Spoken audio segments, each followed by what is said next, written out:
साल 2023 के arrow India show में एचएएल ने अपने HLFT-42 एयरक्राफ्ट के डिजाइन को दिखाया था। इस HLFT-42 एयरक्राफ्ट को HAL low cost fighter trainer के तौर पर बनाकर तैयार करने वाला है। इस एयरक्राफ्ट की मदद से हम अपने पायलट को ट्रेनिंग भी दे सकेंगे, साथ में जरूरत पड़ने पर हम अपने इस एयरक्राफ्ट की मदद से दुश्मन देश के ऊपर बॉम्बिंग भी कर सकेंगे। लेकिन इस समय देखा जाए तो एचएएल के जो फाइटर जेट के प्रोग्राम हैं वो पहले से ही काफी ज्यादा डिले चल रहे हैं और इस समय कंडीशन तो ऐसी आ चुकी है कि इंजन ना मिल पाने के कारण हमको अपने तेजस फाइटर जेट के प्रोडक्शन को भी रोकना पड़ सकता है। इस एयरक्राफ्ट पर इस समय हम केवल जब ही काम शुरू कर सकते हैं जब हमारे पास या तो कोई स्वदेशी इंजन हो या फिर हमको रशिया अपने किसी इंजन को देने के लिए तैयार हो जाए और रशिया की तरफ से पहले ही अपने नेक्स्ट जनरेशन के इंजन भारत को ऑफर किए जा रहे हैं। और अगर भारत के इस HLFT-42 एयरक्राफ्ट के अंदर हम रशिया के बिल्कुल लेटेस्ट टेक्नोलॉजी से लेस AL-31FN इंजन को लगाते हैं तो इस फाइटर जेट का प्रोडक्शन हम जल्द से जल्द कर सकेंगे। रशिया की तरफ से ऑलरेडी भारत को अपने लेटेस्ट टेक्नोलॉजी से लेस AL-31FN इंजन ऑफर किए गए हैं। रशिया के ये नए AL-31FN इंजन रशिया के AL-31FP इंजन के मुकाबले ज्यादा थ्रस्ट को जनरेट करते हैं। इन नए इंजनों की सर्विस लाइफ भी 6 घंटे की होने वाली है।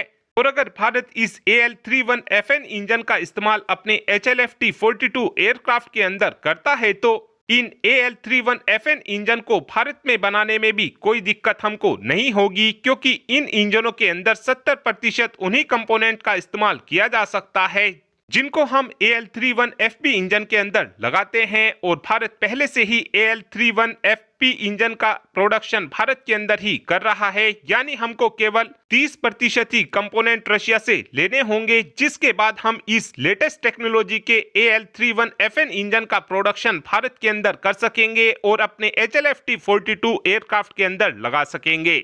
इस समय एचएएल की तरफ से बताया जा रहा है कि जो हमारा HLFT-42 एयरक्राफ्ट होने वाला है इसमें हम AI का भी इस्तेमाल करेंगे, जिसका फायदा हमको यह होगा कि ये AI सिस्टम हमारे पायलट को ट्रेनिंग देने में मदद करेगा। साथ में हमारे पायलट की तरफ से अगर कोई गलती की जाती है तो उस गलती को भी ठीक कराने में हमारे इस आर्टिफिशियल इंटेलिजेंस का एक अहम रोल होगा।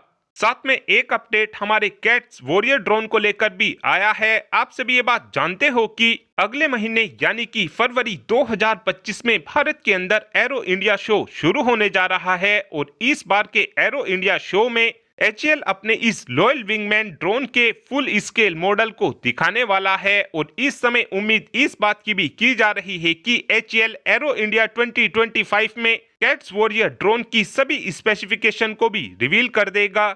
जो हमारा ये कैट्स वॉरियर ड्रोन होने वाला है ये 2 टन कैटेगरी का ड्रोन होने वाला है, जिसकी मदद से हम एयर टू एयर अटैक कर सकेंगे। साथ में एयर टू ग्राउंड अटैक भी हम अपने इसी रॉयल विंगमैन की मदद से कर सकेंगे। पहले एचएएल की तरफ से प्लानिंग ये की गई थी कि जो हमारा रॉयल विंगमैन होगा इसको हम 700 केजी का बनाएंगे, लेकिन अब एचएएल की तरफ से इस रॉयल विंगमैन को 2 टन कैटेगरी का बनाया जाएगा। इस रॉयल विंगमैन ड्रोन को लेकर एचएएल ने प्लानिंग ये की गई थी कि हम अपने रॉयल विंगमैन की फर्स्ट फ्लाई को 2024 में कराएंगे, लेकिन हम इस रॉयल विंगमैन की फर्स्ट फ्लाई अभी नहीं करा पाए, जिससे ये बात तो क्लियर है कि हमारा ये प्रोजेक्ट भी अब लेट होने वाला है। और अब आप ही कमेंट कर बता सकते हैं कि क्या हमको हमारे HLFT-42 एयरक्राफ्ट में रशिया के AL-31FN इंजन का इस्तेमाल करना चाहिए, हाँ या फिर ना? इस बात का आंसर आप कमेंट बॉक्स में दे सकते हैं। Thanks for watching this video. Have a good day.